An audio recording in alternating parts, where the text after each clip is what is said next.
Most drone pilots think the legendary Hitchcock effect is only for expensive movie sets or drones with massive optical zoom wheels. If you are trying to pull off a Dolly zoom manually, you are probably getting shaky, amateur results that look like a mistake. The secret to getting that Hollywood look on your Mavic 4 Pro or Air 3 is buried inside a feature you might be ignoring. I am talking about using waypoints to automate the entire process so it looks perfect every single time you fly. The Dolly zoom, or the vertigo effect, happens when you move the drone away from a subject while zooming in at the same time. It makes the background look like it is shrinking or growing, while your main subject stays exactly the same size. If you have ever watched the movie Jaws or the classic film Vertigo, you have seen this creepy, mind-bending visual trick. Doing this by hand on a DJI controller is nearly impossible because you have to match your flight speed with your thumb's zoom speed.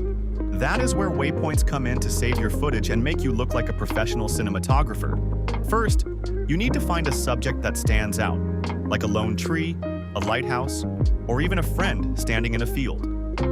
Open up the Waypoints menu on your DJI Fly app and fly your drone very close to your subject.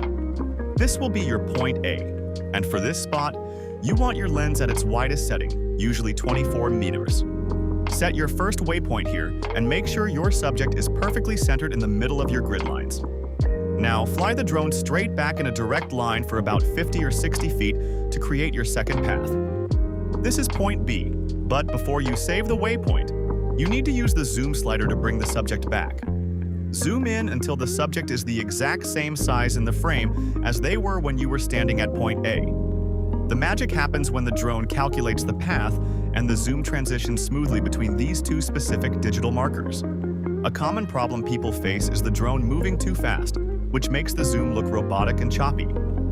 You need to go into the waypoint settings and set a very slow, consistent speed, maybe around 3 miles per hour.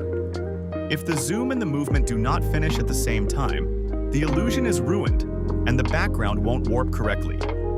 Check your cruise control settings to ensure the drone maintains a steady line without any side-to-side drifting during the flight.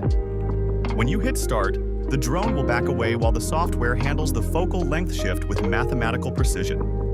The result is a stunning shot where the world seems to collapse behind your subject while they stay rock solid.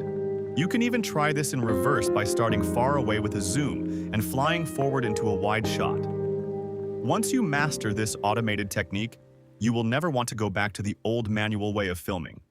If you want to see how to color grade these shots to make them look even more like a movie, watch this next video.